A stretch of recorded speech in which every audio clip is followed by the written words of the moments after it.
رات تھی کال بیٹھ کی الحمدللہ رب العالمین صلاۃ والسلام علی رسولہ النبی الکریم وعلی آلہ واصحابہ اجمعین الحمدللہ الذی ہدانا لہذا وما كنا لنهتدی لولا ان ہدانا اللہ رب اشرح لی صدری ویسر لی امری واحلل عقدۃ من لسانی یفقہوا قولی آمین یا رب العالمین۔ سب سے پہلے تو یہ بتائیں کہ میں نے کل آپ کو ایک ویب سائٹ بھیجی ہے کہ آپ سب کو یقیناً مل گئی ہوگا میسج واٹس ایپ کے ذریعے۔ آپ میں سے کس نے اس کو کھول کے دیکھا ہے ویب سائٹ کو؟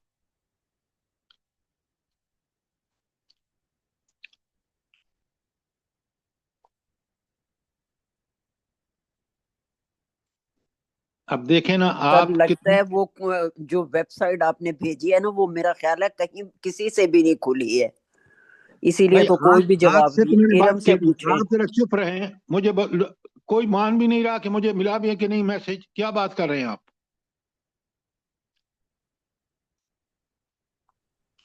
کسی ایک نے ایکنالج کیا ہے؟ بتائیں آپ کو ملا ہے نہیں ملا؟ کھولے میرے میسج، آپ کو ڈائریکٹ جو میرا نام سے میسج ہے اس میں موجود ہے آپ کے پاس۔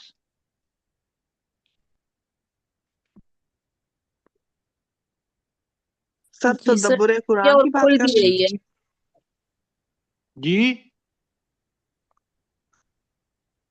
تدبر قرآن والے جو ہے وہ؟ جی بالکل بالکل آپ نے ٹھیک کہا۔ جی سر میں نے جی سر، کھولی ہے، جی الحمدللہ کھل گئی تھی۔ وہ ترجمہ ہے نا اس میں قرآن کا اردو میں، ابھی میں نے تھوڑا سا ہی دیکھا ہے بس صرف سورہ فاتحہ کا۔ آپ لوگ خدا کے لیے، میں آپ کو کوئی میسج واٹس ایپ کے کبھی نہیں بھیجتا، بالکل انتہائی اہم۔ اس پوری جو آپ کے پاس اس تدبر قرآن کے نام سے ہے، اس میں کچھ نہیں تو کچھ نہیں 15 قرآن کی تفسیریں موجود ہیں، ساری سیاستہ موجود ہے، اور اس میں وہ جو میں نے آپ کو بھیجی ہے اور ریکمینڈ کی ہے آپ خریدیں، وہ معرف الحدیث کی 6 جلدیں موجود ہے۔ اب ایک قرآن کے طالب علم کو کیا چاہیے مجھے بتائیں نا، کہ اس کے پاس 15 تفاسیر ہوں، ویب سائٹ سے ڈاؤن لوڈ کر سکتا ہے جو چاہے، جو ٹاپک چاہے، جو آیت چاہے، اور آپ کو کوئی پرواہ ہی نہیں ہے کہ آپ ان چیزوں سے اتنے بے الوف رہتے ہیں۔ اچھا، دوسری جو ویب سائٹ کون سی ہے جس پر سارے قرآن کے تراجم اور قرآن کی تفاسیر میسر ہیں، احادیث میسر ہیں؟ جلدی بتائیں۔ ایک اسلام 360 بھی ہے۔ ایکسیلنٹ نادرا بابی، وہی 360 اسلام، اور یہ جو میں نے آپ کے بھیجا ہے، یہ دو آپ کے پاس ہوں تو آپ کے پاس خزانہ ہے قرآن اور حدیث کا۔ جی سر، اسلام 360 استعمال کرتی ہوں میں بھی۔ یہ جو آپ آج میں نے بھیجا ہے نا ارم، اس کو آپ کھول کے دیکھیں، آپ کو خوش ہو جائیں گی کہ کس قدر قرآنی تفاسیر اور احادیث کی کتب اس پہ موجود ہیں۔ جی سر، کوشش کر رہی، کھل نہیں رہا، اس کو کسی طریقے سے بچے سے کھلواؤں گی انشاءاللہ۔ ہاں سر جی آپ کھل گیا تھا میرے سے تو الحمدللہ بہت بہت زیادہ مواد ہے، اور میں نے احادیث بھی دیکھی طلاق کے بارے میں، حیض کے بارے میں، الحمدللہ۔ اللہ آپ کو بہت جزائے خیر دے۔ دیکھیں، اگر قرآن کے طالب علم کو یہ نہیں پتا کہ میرے مشکلات کا حل کہاں پر ہے، تو وہ اس زمانے میں جب کہ اتنی انفارمیشن آپ کی ویب سائٹس پہ اویلیبل ہے، تو آپ کو میں نے آج بتا دیا کہ 2 ویب سائٹ ہے، ایک جو میں نے آپ کو بھیجی ہے اور ایک ہے اسلام 360۔ خدا کے لیے یہ لکھیں، آپ کو نہیں سمجھ آتی تو بچوں سے پوچھیں، اپنے گھر کے لوگوں میں سب کو پتا ہوتا ہے، بعض لوگ جو کمپیوٹر لٹریٹ ہوتے ہیں تو ان سے پوچھ کر ان کو کھولنا سیکھیں، اور ان پر جا کے چیک کریں کہ کس تفسیر میں کس آیت کی کیا تفسیر ہے، تاکہ آپ کو پوری کمپیریزن سے بات اچھی طرح سمجھ آ جائے گی۔ اتنی بات سمجھ لی آپ نے؟ جی خالد صاحب کہاں گم ہو گئے جی آپ؟ بات سمجھ آئی ہے کہ نہیں آئی؟ جی سر سن رہا ہوں جی، جی سر۔ بالکل۔ آپ صرف سنی مسلمان نہ بنے نا، عمل والے مسلمان بنے۔